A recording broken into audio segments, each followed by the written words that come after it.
Saudara-saudari, Bapak dan Ibu, rekan-rekan muda, anak-anak semuanya, Shalom Alaikum.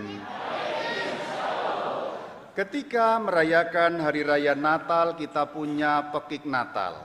Sebenarnya juga kalau kita merayakan Paskah juga punya pekik Paskah. Sudah tahu belum? Belum. Pekik Paskah itu aslinya dalam bahasa Yunani karena biasa diucapkan oleh orang-orang Katolik wilayah timur. Bunyinya adalah Christos Anesti, yang mendengar menjawab Alithos Anesti. Apa tadi? Kulu. Oke, diterjemahkan saja dalam bahasa Indonesia supaya nanti semua bisa menjawab. Jadi Christos Anesti artinya Kristus telah bangkit. Yang mendengar harus menjawab Alithos Anesti, terjemahannya sungguh telah bangkit. Jadi ketika ada yang berseru, Kristus telah bangkit, jawabannya apa? Sungguh telah bangkit. Kristus telah bangkit. Sungguh telah bangkit. Baru latihan ini, ya, belum aslinya. Nanti sepulang misa saya tidak akan mengucapkan selamat Paskah, selamat Paskah, selamat Paskah. Kuno. Biasa kita salib suci Purwakarta yang tidak biasa. Haleluya, saudara. Maka nanti pulang misa saya akan mengucapkan Kristus telah bangkit. Kalau kamu telat menjawab atau tidak bisa menjawab atau au 50.000 ditarik biaya dan 50.000 itu digunakan untuk kas yang paduan suara. Setuju? Setuju. 50.000 kali berapa? Terserah nanti. Kamu berdoalah dan berharap banyak yang lupa supaya kamu bisa makan-makan besok hari Minggu. Tapi kalau sekarang tidak ada hukumannya, nanti sepulang misa hati-hati saya plodotin. Tapi kalau ketua lingkungan khusus 100.000. Nah, ketua lingkungan, karena ketua lingkungan harus benar. Kristus telah bangkit. Angkat tangannya dong. Kristus telah bangkit. Kristus telah bangkit. Christos Anesti. Alithos Anesti. Ya, Alithos Anesti. Saudara-saudari, ini malam Paskah, Vigili Paskah, maka harus penuh dengan sukacita. Apalagi yang misa ini 2 imam sekaligus langsung, dan yang satu ternyata wajahnya cakep, unyu-unyu seperti upa-upa Korea. Kemarin ketika ini Romo Chandra, namanya SMM beliau dari Tarekat SMM, ketika datang saya bilang, Romo nanti pulang hari apa? Wah, saya Minggu pagi-pagi setelah misa sudah pulang. Wah, janganlah, Senin lah. Tapi ternyata setelah beberapa hari di sini saya bersyukur beliau pulang cepat-cepat, karena di dalam beberapa hari saja ternyata kepopuleranku tergeser oleh Romo Chandra, saudara-saudara. Kamu semua tahu bahwa pastor parokimu ini adalah ganteng nomor 3 sekeuskupan kan? 1 Bapak Uskup, ganteng 2 Romo Hilman, ganteng 3 Rama Bayu. Tapi dengan kedatangan Romo Chandra merosot, ganteng 13 sekarang aku ini gara-gara beliau. Maka begitu pulang pagi-pagi, terima kasih Tuhan karena beliau pulang Minggu pagi. Karena sudah aku dengar-dengar juga kemarin itu, begitu Kamis Jumat Agung, siapa itu OMK ya? Kalau nggak ada ketahuan kamu OMK ya, karena di sini dinding bisa mendengarkan, hati-hati kalau bicara, karena dinding ada rekamannya dan terdengar sampai kamar Romo. Pas Jumat Agung, siapa yang mimpin? Rama Bayu. Allah gitu.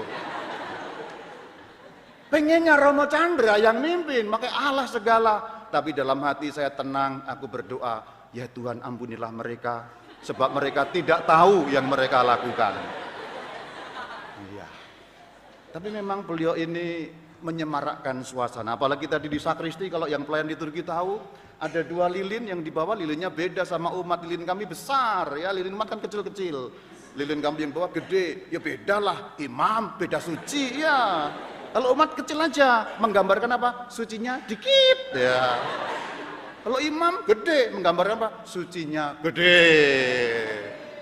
1 warna pink, 1 warna biru. Romo Chandra pilih mana? Saya pilih pink. Sudah muka ganteng, cakep, Filiping, makin tenggelamlah aku ini, saudara-saudara. Rambut masih utuh, beda dengan aku begini, saudara. Itulah kenapa dia tidak perlu menggunakan tutup kepala, tidak perlu bireta. Karena Rama Bayu perlu ini karena sudah bolong ada di sini. Sudah begitu tadi missioner lupa lagi, bireta aku titipkan, dibawa masuk untuk nggak dibuang, carikan. Iya, Evan ini kurang ajar, dibawa masuk. Harus ada. Kenapa kalau ini harus ada? Masuk angin nanti pastormu ini. Evan, jangan main-main. Kamu buang kemana tadi ya? Ini penting sekali supaya menjaga imammu tetap sehat walafiat, saudara. Beda. Amin, amin, amin. Ya, jadi pastor. Amin, saudara. Haleluya. Amin, saudara. Maka gembira sekali malam Paskah, hujan luar biasa, yang di luar penuh sampai ke atap-atap gereja pun ada. Aku kalau membayangkan jadi umat hujan seperti ini, alah jangankan datang, jangan PC ke parkir sulit, harus ke BJP jalan kaki, nggak usah ya. Tapi ternyata umat Tuhan, puji Tuhan, ingin lebih merayakan kebangkitan Tuhan. Hujan bukan halangan. Hujan tidak akan meruntuhkan imanku, cuma hujan apa artinya? Haleluya, saudara. Apalagi kor ini, mereka hujan-hujan diterjang, tidak ada persoalan sebab apa? Ingin merayakan Paskah kebangkitan Tuhan. Sebenarnya kalau yang ini pengen ketemu Romo Chandra sih. Khusus ini pelakunya ini. Kamu kuping-kuping Romo ini denger ya. 2 hari ini kamu bikin panas hati kamu ya. Mentang-mentang sekali ya. Maka aku bernyanyi untuk Romo Chandra, gembala pergilah cepat-cepat gitu. Iya. Aku khawatir kegembiraan Paskah ini akan menurunkan kredibilitasku sebagai pastor paroki. Emangnya lu siapa? Weh, sombong amat. Tapi ini semua adalah berai supaya ada kabar sukacita. Aku senang kalau Romo Chandra lama di sini, tapi besok rupanya beliau harus siang-siang hari Minggu merayakan Paskah bersama komunitasnya dengan Romo Niko yang sudah sepuh, supaya beliau bisa merayakan komunitas SMM di Bandung. Ya, tuh kan? Romo Chandra, ya. Kalau Romo Bayu pergi, asik. Apa kau ini ya? Mana baktimu sama pastor paroki ya? Tapi karena malam Paskah, Vigili Paskah, ada sukacita. Ada sukacita sudah? Amin? Amin. Luar biasa. Tadi juga nyanyinya bersorak lah, luar biasa. Ada 4 suara, di sana suara 6, suara 7, suara 8. Yang artinya fales sebenarnya. Tapi fales bukan halangan untuk memuji Tuhan. Tuhan terdengar di surga sana hanya adalah nyanyian yang merdu. Karena apa? Disempurnakan oleh nyanyian para malaikat. Itulah kerennya liturgi Katolik. Jadi kalau kamu liturgi Katolik nyanyi fales gak apa-apa. Ingat kalau privasi bersama dengan para malaikat dan para kudus. Jadi kalau kamu nyanyi fales, ketutupan suaranya malaikat, Tuhan dengernya hanya yang merdu-merdu saja. Itu kerennya liturgi Katolik, karena bersama dengan para malaikat. Jadi nyampainya ke surga itu hanya terdengar yang merdu-merdu saja. Romo Chandra jangan senyum-senyum, Anda juga fales tadi. Iya, syukurin ya. Tapi yang terdengar di surga tidak fales, Romo.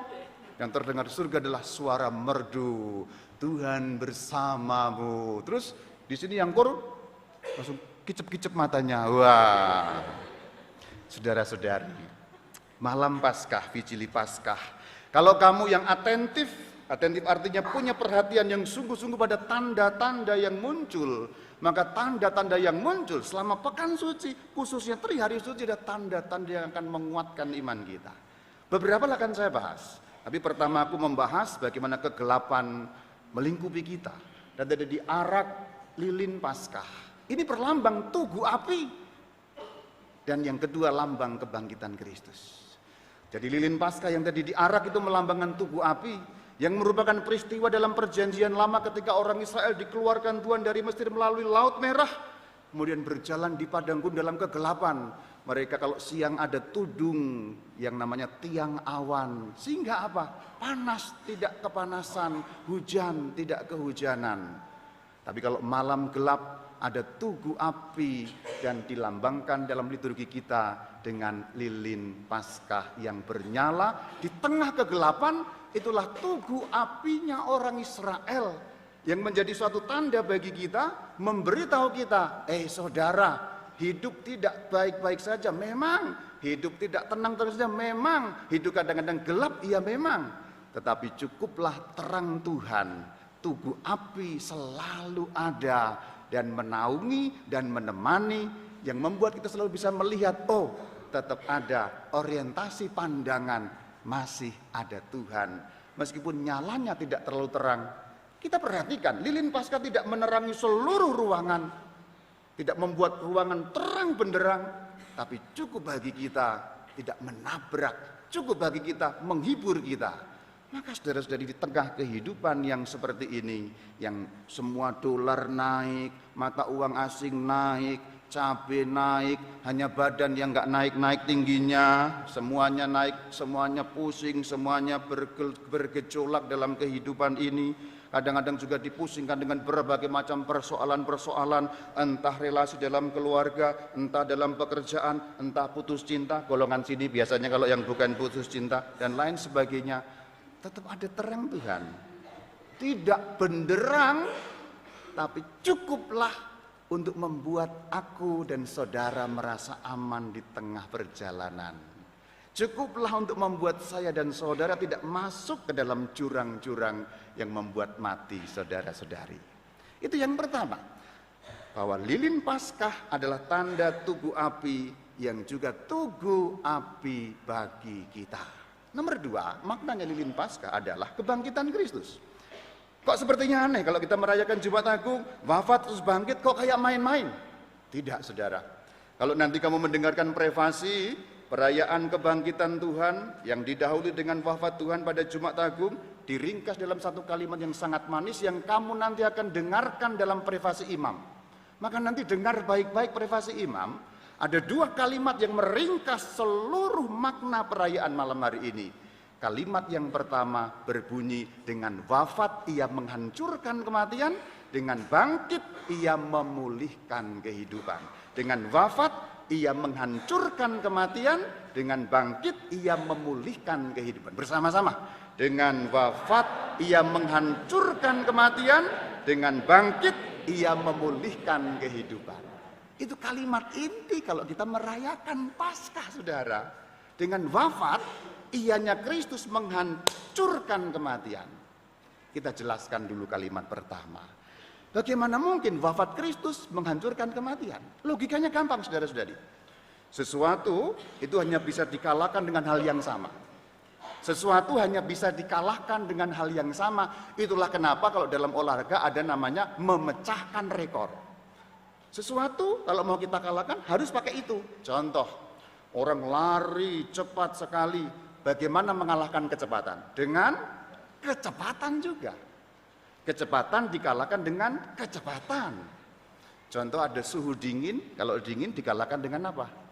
Dengan dingin juga, lebih dingin. Panas dikalahkan dengan apa? Panas dikalahkan dengan panas, lebih panas. Tinggi dikalahkan dengan apa? Lebih tinggi. Saya lebih tinggi dari Romo Chandra, terus terang ya. Hanya ini satu-satunya yang menang, kalau yang lain kalah ya. Putih dia lebih putih, rambut dia lebih rambut, cakep dia lebih cakep, pinter dia lebih pinter, tapi tinggi aku lebih tinggi. Hahaha. Sesuatu itu dikalahkan dengan sesuatu yang sama. Tinggi lebih tinggi berarti kalah yang sebelumnya.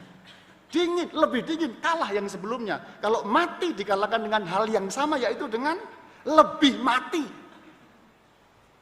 Ini bahasa gampang.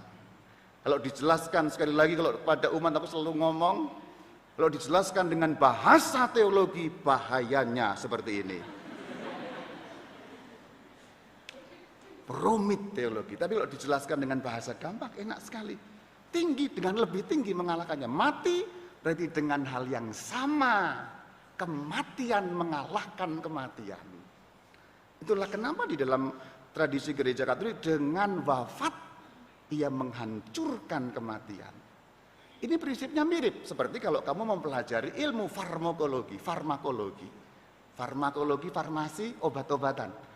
Farmakologi itu dari kata farmakon artinya racun. Jadi ilmu obat itu ilmu racun, diutak-atik racun dilawan dengan racun. Nah begitu. Mati dilawan dengan mati. Jadi kalau kematian, Yesus mati, itulah kehancuran kematian yang tidak lagi menguasai beliau. Kalimat 2, sekarang kita jelaskan. Dengan apa tadi? Dengan bangkit ia memulihkan kehidupan. Di dalam bahasa yang dipakai dalam liturgi Katolik, bahasa Latin, memulihkan ini bunyinya reparavit. Reparavit, kalau dalam bahasa Indonesia kita dengar reparavit dekat dengan kata apa? Reparasi. Reparasi itu artinya apa? Memperbaiki. Artinya apa? Artinya akan kujelaskan dalam misa besok pagi. Jadi datang misa besok pagi, karena dengan bangkit ia reparavit kehidupan. Untuk malam ini cukup dulu, supaya kamu pulang dengan 2 makna tadi. Tugu api, Yesus tugu api kita. Nomor 2, kehancuran kematian, berarti kita diminta menjaga kehidupan. Yang besok pagi keterangannya adalah Yesus reparavit, Yesus mereparasi kehidupan. Seperti apa?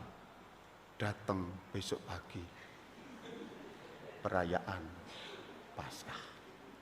Kristus telah bangkit.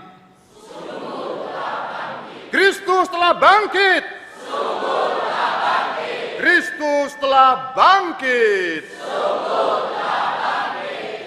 Shalom alaikum.